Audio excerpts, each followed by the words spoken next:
தமிழரின் அரசியல் குரல் நேயர்களுக்கு அன்பு வணக்கம். தமிழரின் அரசியல் குரல் நேயர்கள் அனைவருக்கும் புதுவருட புத்தாண்டு வாழ்த்துக்கள். கிளீன் ஸ்ரீலங்கா திட்டமும் தமிழர் தாயகமும் சிஸ்டம் சேஞ்ச் செயல் திட்டத்தின் தேசிய வேலை திட்டம் தொடர்பாக இன்றைய காணொளி அமைகின்றது. தூய்மை மற்றும் நிலையான நடைமுறைகளை மேம்படுத்தும் நோக்கில் தேசிய வேலை திட்டம் ஒன்றை ஜனாதிபதி அனுர திசாநாயக்க அவர்கள் 2025 ஆரம்பித்திருக்கின்றார். புதுவருட பிறப்பன்று முதலாம் நாள் கிளீன் ஸ்ரீலங்கா தேசிய வேலை திட்டம் ஆரம்பிக்கப்பட்டிருக்கின்றது. கிளீன் ஸ்ரீலங்கா தேசிய வேலை திட்டத்துக்கு 18 உறுப்பினர்கள் தெரிவு செய்யப்பட்டிருக்கின்றார்கள். கிளீன் ஸ்ரீலங்கா தேசிய வேலை திட்டத்தில் தமிழர் தாயகம், தமிழ் மக்கள், தமிழ் பிரதேசம் எவ்வாறு கிளீன் செய்யப்பட போகின்றது, தமிழர் தாயகத்தில் எவ்வாறான கிளீனிங் செய்யப்பட வேண்டும் என்பது பற்றி விரிவாக நோக்குவோம். தமிழரின் அரசியல் குரல், தமிழரின் அரசியல் அபிலாசைகளை வென்றெடுக்கும் அரசியல் அரங்கு, தமிழரின் உரிமை குரலாய் ஜனநாயக வழியில் அரசியல் ஆய்வுக்களம், தமிழரின் அரசியல் குரலாய் என்றும் உங்கள் ஊடகவியலாளர் எஸ். சசிகரன். அழகிய இலங்கை தேசம் அழகான தேசமாக உருவாக வேண்டுமென்ற எண்ணத்தோடு இலங்கையின் புதிய ஜனாதிபதி அவர்கள் கிளீன் ஸ்ரீலங்கா எனும் தேசிய வேலை திட்டம் ஒன்றை 2025 ஜனவரி 1 ஆரம்பித்திருக்கின்றார். இதன் மூலம் இலங்கை நாடு, இலங்கையின் அரச இயந்திரம், இலங்கையின் அரசியல் பொறிமுறை கிளீன் செய்யப்பட இருக்கின்றது. சிஸ்டம் சேஞ்ச் என்ற கொள்கையோடு ஆட்சிப்பீடமேறிய இலங்கையின் ஜனாதிபதி அனுர திசாநாயக்க அவர்கள் தற்போது கிளீன் ஸ்ரீலங்கா தேசிய வேலை திட்டம் ஒன்றை ஆரம்பித்திருக்கின்றார். இதன் மூலம் தமிழர்களுக்கு எவ்வாறான நன்மைகள் ஏற்படும், தமிழர்களுக்கு இதனூடாக நன்மைகள் ஏற்படுமா, தமிழர் தாயகத்தில் எவ்வாறு பிரச்சனைகள் காணப்படுகிறது என்பதை பற்றி ஆராய்வோம். இலங்கை திருநாட்டையும் ஐரோப்பியா, அமெரிக்கா, ஆஸ்திரேலியா நாடுகளை போன்று மக்கள் கௌரவமாகவும் நிம்மதியாகவும் மகிழ்ச்சியாகவும் வாழக்கூடிய ஒரு நாடாக உருவாக்க வேண்டும் என்ற சிந்தனையோடு ஜனாதிபதி அவர்கள் முயற்சி செய்து கொண்டிருக்கின்றார். ஜனாதிபதி அவர்கள் இலங்கை திருநாட்டை சிறந்த நாடாக உருவாக்குவதற்கு முயற்சி செய்கின்ற போது தமிழர்களுடைய தேசிய இன பிரச்சனையும் தீர்க்கப்பட வேண்டும். தமிழர்களுடைய தேசிய இன பிரச்சனை தீர்க்கப்படாத வரையும் இலங்கை நாடு கிளீன் செய்யப்படாத நாடாகவே இருக்கும். இலங்கை நாடு சிஸ்டம் சேஞ்ச் செய்யப்படாத நாடாகவே இருக்கும். தமிழ் மக்களை பொறுத்தவரையும் சிஸ்டம் சேஞ்ச் நிகழ்ச்சி திட்டமும் கிளீன் ஸ்ரீலங்கா நிகழ்ச்சி திட்டமும் எவ்வாறு நன்மை பயக்கப் போகின்றது என்பது பற்றி நாங்கள் சிந்திக்க வேண்டியவர்களாக இருக்கின்றோம். இந்த கிளீன் ஸ்ரீலங்கா செயல் திட்டத்தில் 18 சிங்களவர்கள் உள்வாங்கப்பட்டிருக்கின்றார்கள். ஆனால் தமிழர்கள் எவரும் இந்த நிகழ்ச்சி திட்டத்தில் உள்வாங்கப்படவில்லை. இது தமிழ் மக்களுக்கு கவலை அளிக்கின்ற விடயமாகவே இருக்கின்றது. 2025 முதலாம் நாள் ஆரம்பிக்கப்பட்ட முதலாவது நிகழ்ச்சி திட்டத்தில், ஆரம்ப செயல் திட்டத்தில் தமிழர்கள் உள்வாங்கப்படவில்லை என்று தமிழ் மக்கள் மத்தியில் ஒரு ஆதங்கம் காணப்படுகின்றது. தமிழர் பிரதேசத்தில் காணப்படுகின்ற பிரச்சனைகள் வேறு, சிங்கள பிரதேசத்தில் காணப்படுகின்ற பிரச்சனைகள் வேறு. சிங்கள பிரதேசத்தில் காணப்படுகின்ற பிரச்சனைகளும் தமிழர் பிரதேசத்தில் காணப்படுகின்றது. அதைவிட அதிகளவான பிரச்சனைகள் தமிழர் தாயகத்தில் காணப்படுகின்றது. தமிழர் தாயகத்தில் காணப்படுகின்ற சிறப்பான பிரச்சனைகள் அடையாளப்படுத்தப்பட வேண்டும். அந்த சிறப்பாக காணப்படுகின்ற பிரச்சனைகள் அடையாளப்படுத்தப்பட்டால் மட்டுமே கிளீன் ஸ்ரீலங்கா வேலை திட்டம் தமிழ் மக்களுக்கும் பயனுள்ளதாக அமையும். அதில் இனவாதமற்ற தேசமாக தமிழர் தாயகம் உருவாக்கப்பட வேண்டும் என்ற எண்ணக்கரு இலங்கையின் புதிய பிரதமர் மற்றும் ஜனாதிபதி அவர்களுக்கிடையே காணப்படுகின்றது. தேசிய மக்கள் சக்தி அரசாங்கத்திடமும் காணப்படுகிறது. இனவாதமற்ற சமூகம் உருவாக்கப்பட வேண்டும் என்று. ஆனால் தமிழர் தாயகம் மீது சிங்கள சமூகம் ஒரு இனவாதமற்ற பார்வையை பார்ப்பார்களா, இந்த விடயத்திலும் கிளீனிங் நடைபெறுமா என்பது பற்றி தென்னிலங்கை சமூகம் தமிழ் மக்களுக்கு ஒரு செய்தியை சொல்ல வேண்டும். தேசிய இனப்பிரச்சினைக்கு தீர்வானும் பட்சத்திலேயே தமிழர் தாயகத்திலும் கிளீன் ஸ்ரீலங்கா செயல் திட்டம் வெற்றியடையும். முதலில் இனவாதம் அகற்றப்பட வேண்டுமானால் அரசியல் கைதிகள் விடுதலை செய்யப்பட வேண்டும். சிறைகளில் இருக்கின்ற அரசியல் கைதிகள் சரிபுலை குற்றங்களுக்கு அப்பால் விடுதலை செய்யப்பட வேண்டும். ஸ்ரீலங்கா இராணுவத்தினருக்கு பொது மன்னிப்பு வழங்கப்படுவது போல் தமிழ் அரசியல் கைதிகளுக்கும் பொது மன்னிப்பு வழங்கப்பட வேண்டும். தமிழ் மக்களின் பார்வையில் தமிழ் அரசியல் கைதிகள் குற்றவாளிகள் அல்ல. ஆகவே தமிழ் அரசியல் கைதிகளுக்கு பொது மன்னிப்பு வழங்குவதன் மூலம் சிஸ்டம் சேஞ்ச், கிளீன் ஸ்ரீலங்கா செயல் திட்டங்கள் தமிழர் தாயகத்திலும் வெற்றி பெறுவதற்கான வாய்ப்புகள் இருக்கின்றது. இதன் மூலமே இனவாதமற்ற ஒரு சமூகம் உருவாக்கப்படுகின்றது என்ற எண்ணக்கரு தமிழர்கள் இதயங்களிலும் உருவாகுவதற்கு வாய்ப்புகள் இருக்கின்றது. கிளீன் ஸ்ரீலங்கா செயல் திட்டம் இலங்கையை சுகாதார முறைப்படி சுத்திகரிக்கின்ற செயல் திட்டம் அல்ல. இது இலங்கை அரச இயந்திரம், அரச பொறிமுறை என்பவற்றை சுத்திகரிக்கின்ற ஒரு செயல் திட்டமாகும். அரச இயந்திரம் மக்கள் சேவைக்கு எவ்வளவு தூரம் பொருத்தமான இயந்திரமாக இருக்கின்றது என்பது கேள்விக்குரிய விடயமாகவே இருக்கின்றது. சிங்கள தேசத்தை விட தமிழர் தேசத்தில் அரச இயந்திரம் மக்களுக்கு உதவாத ஒரு இயந்திரமாகவே காணப்படுகிறது. இதில் சிங்கள தேசத்தில் சிங்கள மக்களால், சிங்கள அரசு அதிகாரிகளால் சிங்கள மக்களுக்கு ஓரளவு சிறப்பான சேவை வழங்கப்படுகிறது. ஆனால் தமிழர் பிரதேசத்தில் தமிழ் அரசு அதிகாரிகளினால் தமிழ் மக்களுக்கு சிறப்பான, கௌரவமான, நாகரிகமான அரசு சேவை வழங்கப்படுகிறதா என்பது கேள்விக்குரிய விடயமாகவே இருக்கின்றது. தமிழ் அரசு திணைக்களங்களுக்கு சென்றால் அரசு அதிகாரிகள் மக்களோடு ஒரு புரிந்துணர்வற்ற நிலையிலேயே செயற்படுகின்றார்கள். தம்மை பெரிய அதிகாரிகளாகவும் மக்கள் ஏதோ அடிமைகள் போலவும் அரசு அதிகாரிகள் நடாத்துகின்ற போக்கு காணப்படுகின்றது.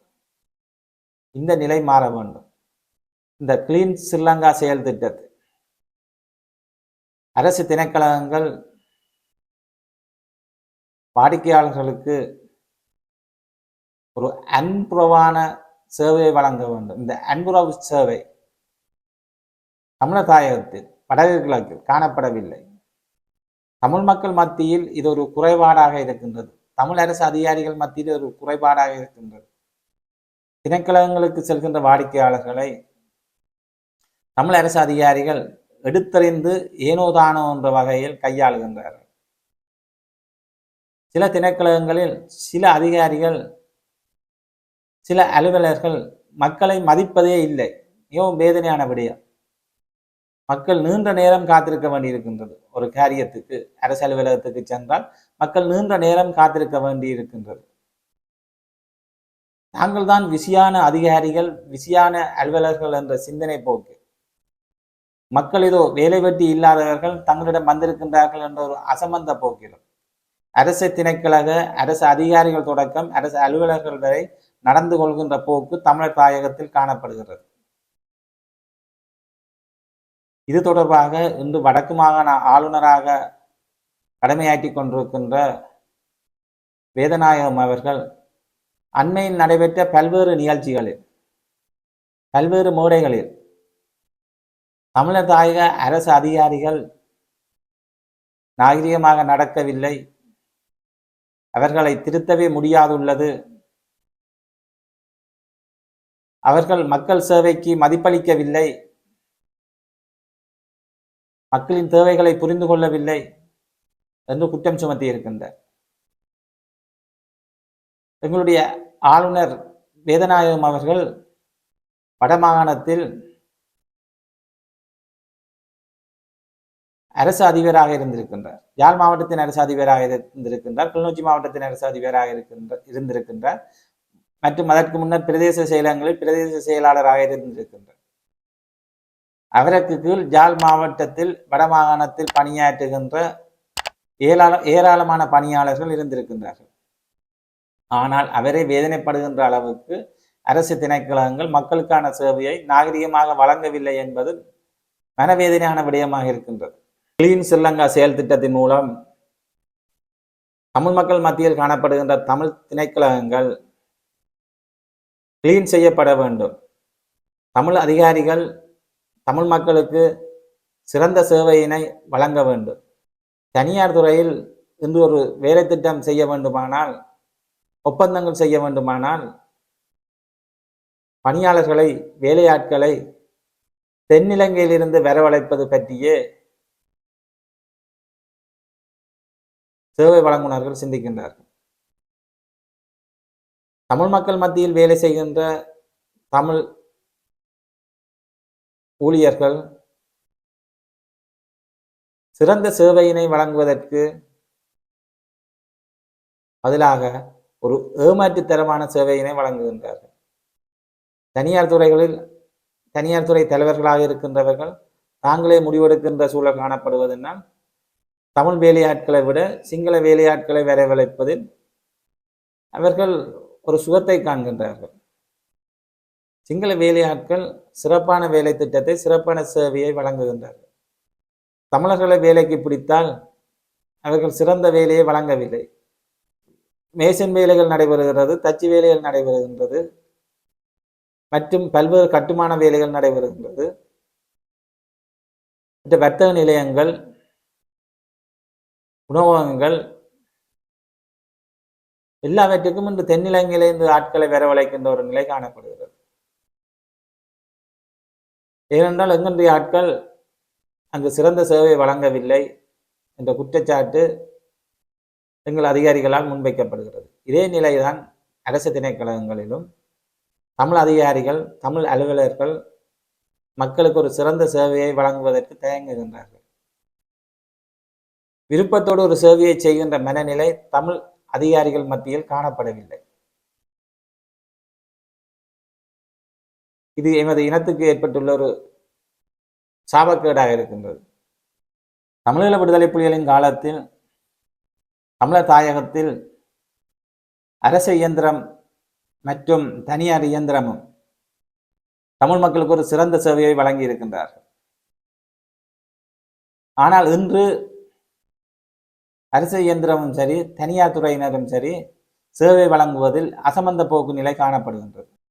கிளீன் ஸ்ரீலங்கா செயல் திட்டமும் சரி, சிஸ்டம் சேஞ்ச் செயல் திட்டமும் சரி, விடுதலை புலிகளின் காலத்தில் தமிழ் மக்கள் மத்தியில் அவை சிறப்பாக நடைபெற்றிருக்கின்றது. தமிழர் தாயகத்தில் சிறந்த பொறிமுறை ஒன்று உருவாகி இயங்கி இருக்கின்றது.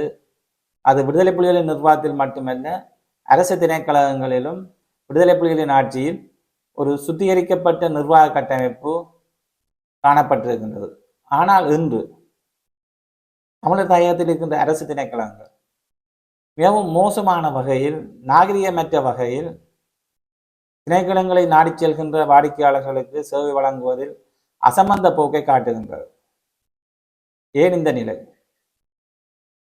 தமிழ் தலைவர்களும் தமிழ் அரசியல்வாதிகளும் அரசு திணைக்கள அதிகாரிகளுடன் முரண்படுகின்ற மனநிலை காணப்படவில்லை. வாக்குக்காக எல்லோரும் வேலை செய்கின்ற காலகட்டத்தில் வாக்கை நோக்கித்தான் தமிழ் அரசியல்வாதிகளும் செயற்படுகின்றார்கள். அரசு அதிகாரிகள் விடுகின்ற தவறுகளை தமிழ் தலைவர்கள் கண்டிக்கின்ற சூழ்நிலை கடந்த காலங்களில் காணப்படவில்லை. தற்போது அரசு அதிகாரிகளை கேள்வி கேட்கின்ற ஒரு நடைமுறை அண்மை காலத்தில் உருவாகியிருக்கின்றது. அதுவும் ஒழுங்கமைக்கப்பட்ட முறையில் காணப்படவில்லை. பாராளுமன்ற உறுப்பினர் அர்ச்சுனா ராமநாதன் அவர்களின் முயற்சியில் அரசு அதிகாரிகள் கேள்வி கேட்கப்படுகின்றார்கள். இது தேவையான விடயம். ஆனால் அர்ச்சுனா ராமநாதன் அவர்கள் திட்டமிட்டு ஒழுங்கமைக்கப்பட்ட முறையில் அரசு அதிகாரிகளை கேள்வி கேட்கின்ற சூழல் உருவாகினால் எதிர்காலத்தில் அது ஒரு நல்ல மாற்றத்தை உருவாக்கும். எழுந்தமானமாக அரசு அதிகாரிகள் மீது குற்றம் சுமத்தினால் அது பயனை தராது என்பதுதான் இங்கு காணப்படுகின்ற கவலைக்குரிய விடயமாக இருக்கின்றது. அரச இயந்திரத்தில் பணியாற்றுகின்ற எல்லோரையும் நான் குற்றவாளி என்று சொல்லவில்லை. எல்லோரும் மக்களுக்கு நல்ல சேவை வழங்கவில்லை என்று சொல்லவில்லை. சில நல்ல அதிகாரிகள் இருக்கின்றார்கள், சில கௌரவமான பணியாளர்கள் இருக்கின்றார்கள். மக்களுக்கு சேவை வழங்குவதையே ஒரு உணர்வாக கொண்ட தமிழ் அதிகாரிகளையும் தமிழ் மக்கள் மத்தியில் காணக்கூடியதாகத்தான் இருக்கின்றார். ஆனால் பெரும்பாலான தமிழ் அதிகாரிகள் தற்பொழுது மோசமானவர்களாக காணப்படுகின்றார்கள், விரும்பத்தகாதவர்களாக காணப்படுகின்றார்கள். அதனால் சமூகத்துக்கு நல்ல சேவை வழங்குகின்ற அதிகாரிகள் மீதும் இந்த குற்றச்சாட்டுகள் ஏற்படுகின்றது. தங்களை அர்ப்பணித்து வேலை செய்கின்ற தமிழ் அதிகாரிகளை நான் இக்காணொலியூடாக புண்படுத்தி இருந்தால் என்னை மன்னித்துக் கொள்ளுங்கள். நல்லவர்களும் இருக்கின்றார்கள், தீயவர்களும் இருக்கின்றார்கள். தமிழ் அரச இயந்திரத்தில் இன்று நல்லவர்கள் குறைந்து விட்டார்கள், தீயவர்களே அதிகமாக இருக்கின்றார்கள். மக்களுக்கு சேவை வழங்காத அதிகாரிகளும் அலுவலர்களும் தான் அதிகமாக இருக்கின்றார்கள் என்பதையே நான் இங்கு சுட்டிக்காட்ட விரும்புகின்றேன். லஞ்ச ஊழல் இன்று தலைவிரித்து ஆடுகின்றது. ஆனால் புதிய அரசாங்கத்தில் ஒரு மாற்றம் நிகழ்ந்திருக்கின்றது. ஆனால் பல அரசு திணைக்களங்களில் இன்றும் நேர திருட்டு என்ற விடயத்தில் ஒரு மாற்றம் ஏற்படவில்லை. அரசு அதிகாரிகளும் சரி, அரசு பணியாளர்களும் சரி, நேரத்தை திருடுவதில் வல்லவர்களாகவே இருக்கின்றார்கள். மக்கள் அரசு திணைக்களங்களுக்கு சென்றால் உரிய நேரத்தில் சேவை வழங்கப்படவில்லை. அலுவலகங்களில் பல அதிகாரிகள், பல அலுவலர்கள் கூடியிருந்து கதைத்து கொண்டிருக்கின்றார்களே ஒழிய மக்களுக்கு சேவை வழங்குவது பற்றி அவர்களிடம் ஒரு சிந்தனை காணப்படவில்லை. இந்த சூழ்நிலை மாற்றப்பட வேண்டும். இந்த சிஸ்டம் மாற வேண்டும். கிளீன் ஸ்ரீலங்கா செயல் திட்டத்தில் இந்த மாற்றமும் தமிழர் தாயகத்தில் ஏற்படுத்தப்பட வேண்டும். அத்துடன் இலங்கை தீவில் ஐரோப்பிய நாடுகளுடன் ஒப்பிடுகின்ற போது அதிகாரிகள், அலுவலர்கள், வாடிக்கையாளர்கள் வெவ்வேறு தரத்தில் மதிக்கப்படுகின்றார்கள். வெளிநாடுகளில் ஜனாதிபதியும் சரி, அமைச்சரும் சரி, பாராளுமன்ற உறுப்பினரும் சரி, அதிகாரிகளும் சரி, மக்களும் சரி, அனைவரும் பொது வழியில் பொதுவானவர்களாகவே காணப்படுகிறார்கள். ஆனால் இங்கு அரச தலைவர்கள், அரசு அதிகாரிகள், மக்கள் வெவ்வேறு கதிரைகளில் இருக்க வேண்டியவர்களாக காணப்படுகின்றார். வெவ்வேறு மட்டத்தினராக காணப்படுகின்றார். இந்த நிலையும் இலங்கை தீவில் மாற்றமடைய வேண்டும், தமிழர் தாயகத்தில் மாற்றமடைய வேண்டும். யாரும் பெரியவர்களும் அல்ல, யாரும் சிறியவர்களும் அல்ல. கிளீன் ஸ்ரீலங்கா செயல் திட்டத்தில் இந்த மாற்றமும் இலங்கை தீவில் நிகழ வேண்டும். ஐரோப்பிய நாடுகளைப் போல் அனைவரும் சமமானவர்களாக மதிக்கப்படுகின்ற சூழல் இலங்கை தீவிலும் உருவாக வேண்டும். பெரியவர்கள் சிறியவர்கள் என்ற வேறுபாடு இன்றி எல்லோரும் சமனானவர்கள் என்ற தோற்றப்பாடு உருவாக்கப்பட வேண்டும். அண்மையில் சமூக வலைத்தளங்களில் ஒரு காணொளி காணப்பட்டது. இலங்கை நாட்டின் பிரதமர் பல்பொருள் அங்காடி ஒன்றுக்கு தனியே சென்று பொருட்களை கொள்வனவு செய்கின்ற காட்சி வெளியாகியிருந்தது. அது உண்மையில் பார்க்கின்ற பலருக்கு ஒரு மகிழ்ச்சியை தந்தது. படை பட்டாளங்கள், பரிவாரங்கள் இன்றி நாட்டின் பிரதமர் பல்பொருள் அங்காடிக்கு சென்று பொருட்களை வாங்குகின்ற பணி ஒரு நல்ல மாற்றமாகவே இருந்தது. இது எல்லோரும் சமமானவர்களாக வாழ ஒரு முன்னுதாரணமான விடயமாக இருக்கின்றது. இதேபோல் எல்லோரும் மாற வேண்டும், எல்லா அதிகாரிகளும் மாற வேண்டும், எல்லா தலைவர்களும் மாற வேண்டும் என்பதுதான் இலங்கை நாட்டுக்கு தேவையான சிஸ்டம் சேஞ்ச் என்றாலும் சரி, கிளீன் ஸ்ரீலங்கா வேலை திட்டம் என்றாலும் சரி, மாற்றமடைய வேண்டிய வேலைகளாக இருக்கின்றது. அரசு திணைக்களங்களை நாடி செல்லும் மக்களை அரசு அதிகாரிகள் நாகரிகமாக நடாத்தி செல்ல வேண்டும் என்பது இன்று எல்லோருடைய வேண்டுகோளாகவும் இருக்கின்றது. எமது மக்களை நாகரிகமாக நடத்தவில்லை என்றால் நாம் சிங்கள தேசத்திடம் உரிமை கேட்பதும் விடுதலை கேட்பதும் ஏனென்ற கேள்வியும் எல்லோர் மத்தியிலும்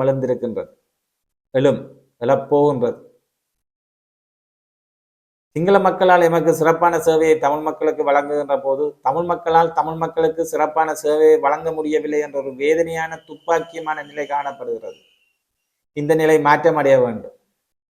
இன்று வடக்கு நோக்கி அரசு திணைக்களங்கள் சிங்கள சேவையாளர்கள் வருகை தந்து கொண்டிருக்கின்றார்கள். பல அரசு திணைக்களங்கள் இன்று சிங்கள அரசு அதிகாரிகளினாலும் அரசு அலுவலர்களினாலும் நிரப்பப்பட்டு கொண்டிருக்கின்றது. அவர்கள் தமிழ் மக்களுக்கு சிறந்த சேவை வழங்குகின்ற சூழல் காணப்படுகின்றது. நான் விரும்பியோ விரும்பாமலோ சரியோ குலையோ இந்த விடயத்தை பதிவு செய்தாக வேண்டும். மொழி பிரச்சனை ஒன்றுக்கு அப்பால் சிங்கள அதிகாரிகள் தமிழ் மக்களுக்கு நாகரிகமான அணுகுமுறையுடன் நடக்கின்றார்கள். நான் எல்லா திணைக்களகம் ஒன்றும் சொல்ல வரவில்லை. சில திணைக்களங்கள் தமிழ் மக்களுக்கு விரோதமான திணைக்களங்கள் தமிழ் மக்களுக்கு எதிராகவே செயற்படுகின்றது.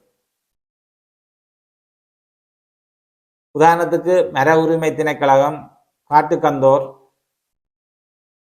போலீஸ் திணைக்களகம், இராணுவ திணைக்களகம் இவை ஏற்கனவே தமிழ் மக்களுக்கு விரோதமான திணைக்களங்களாகவே இருக்கின்றது. இந்த திணைக்களத்தில் உரியவர்களை நான் சுட்டிக்காட்டவில்லை.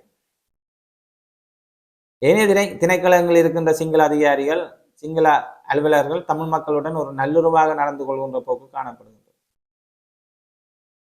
அதேவேளை இந்த கிளீன் ஸ்ரீலங்கா செயல் திட்டத்தின் மூலம் தமிழ் மக்களுக்கு விரோதமாக காணப்படுகின்ற அரசு திணைக்களங்களிலும் ஒரு வேலை திட்டம் மாற்றமடைய வேண்டும் என்பதையே எமது மக்கள் விரும்புகின்றார்கள். கிளீன் ஸ்ரீலங்கா செயல் திட்டத்தின் மூலம் தொல்லியல் திணைக்களகம், காட்டுக்கந்தோர், போலீஸ் திணைக்களகம், பாதுகாப்பு திணைக்களகம் போன்ற திணைக்களங்களில் தமிழ் மக்களுக்கு எதிரான விரோத போக்கு நீக்கப்பட வேண்டும். இந்த தமிழ் மக்களுக்கு விரோதமான எதிர்ப்புணர்வு இங்கு நீக்கப்பட வேண்டும். இதுவே தூய்மையான ஸ்ரீலங்காவை உருவாக்குவதற்கு அடிப்படையான விடயங்களாக இருக்கும். தமிழ் தலைவர்களும் தூய்மையான ஸ்ரீலங்கா என்ற விடயத்தில் தமிழ் மக்களுக்கு விரோதமான திணைக்களங்களில் ஒரு மாற்றத்தை உருவாக்குவதற்கான பரிந்துரைகளை அரசுக்கு செய்ய வேண்டும். இதன் மூலமே தூய்மையான ஸ்ரீலங்கா உருவாகும். தமிழ் மக்களும் தூய்மையான ஸ்ரீலங்கா செயல் திட்டத்தில் நன்மை அடைவதற்கு வாய்ப்புகள் உருவாகும். இல்லையே இந்த தூய்மையான ஸ்ரீலங்கா செயல் திட்டம், கிளீனிங் ஸ்ரீலங்கா செயல் திட்டம் தமிழ் மக்களுக்கு எந்த நன்மையையும் வழங்கப் போவதில்லை. தூய்மையான இலங்கை நாட்டின் தேசிய வேலை திட்டத்தில் தமிழ் மக்களுக்கும் சிங்கள மக்களுக்குமான ஒரு நல்லுறவு உருவாக்கப்பட வேண்டுமானால் இலங்கையின் தேசிய இனப்பிரச்சினைக்கு தீர்வு காணப்பட வேண்டும். தமிழ் மக்கள் தமக்குரிய கலை, கலாச்சாரம், கலை பண்பாடுகளோடு வாழ்வதற்கு சிங்கள தேசம் இடையூறாக இருக்கக்கூடாது, தடையாக இருக்கக்கூடாது. சிங்கள தேசத்தில் இருந்து உருவாகின்ற இனவாத கருத்துக்கள் இனவாதமாக பார்க்கப்படுவதில்லை. ஆனால் தமிழ் மக்கள் மத்தியில் இருந்து உரிமைக்காக எழுகின்ற குரல்களை சிங்கள தேசம் இனவாதமாக பார்க்கின்ற நிலைமை காணப்படுகின்றது. தமிழ் மக்களின் குரல்கள் மட்டும் இனவாத குரல் என்று வர்ணிக்கின்ற சிங்கள தேசம் சிங்கள மக்கள், சிங்கள தலைவர்களிடமிருந்து உருவாகின்ற இனவாத குரல்களை இனவாத கருத்துக்களாக பார்ப்பதில்லை. அவற்றை தாய் நாட்டின் மீது பற்றான கருத்துக்களாக அவர்கள் பார்க்கின்றார்கள். இது அவர்களின் தாய் நாடு மீதான பற்றான கருத்துக்களா அல்லது இனவாதமான கருத்துக்களா என்பதை எதிர்காலத்தில் சிங்கள சமூகம் உணர்ந்து கொள்ள வேண்டும். தமிழர்களும் தமிழர் தாயகத்தில் தமது கலை, கலாச்சாரம், பண்பாடு, தமது சுயநிர்ணய உரிமையுடன் சிங்கள மக்களுக்கு இலங்கை தீவில் எவ்வாறான உரிமைகள் காணப்படுகின்றதோ அதே உரிமையுடன் தமிழ் மக்களும் தமிழர் தாயகத்தில் வாழ்வது,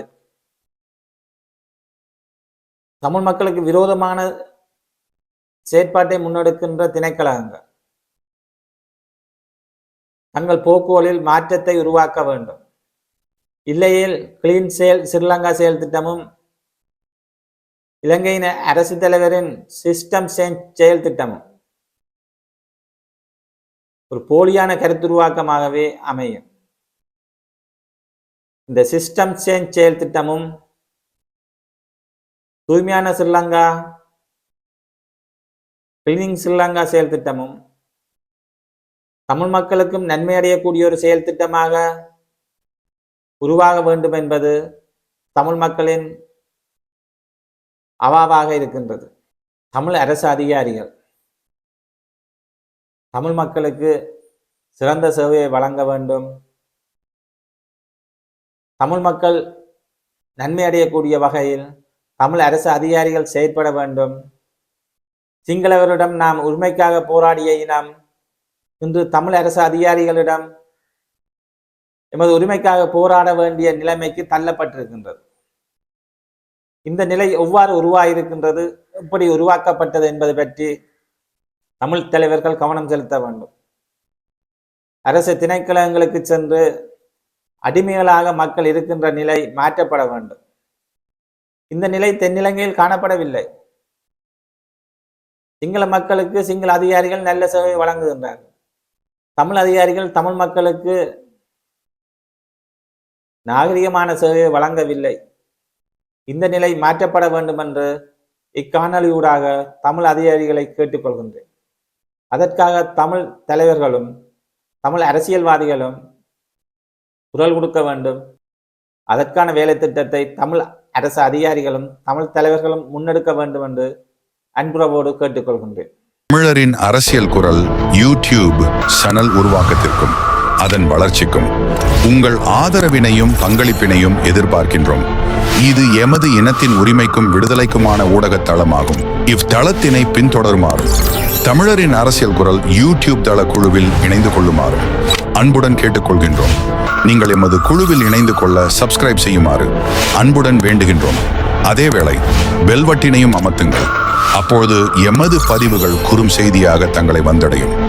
எமது தளத்தினை உங்கள் நண்பர்களுடன் பகிர்ந்து அறிமுகம் செய்து வைக்குமாறு கேட்டுக்கொள்கின்றோம். தமிழரின் அரசியல் குரலாய் என்றும் உங்கள் ஊடகவியலாளர் எஸ். சசிகரன்.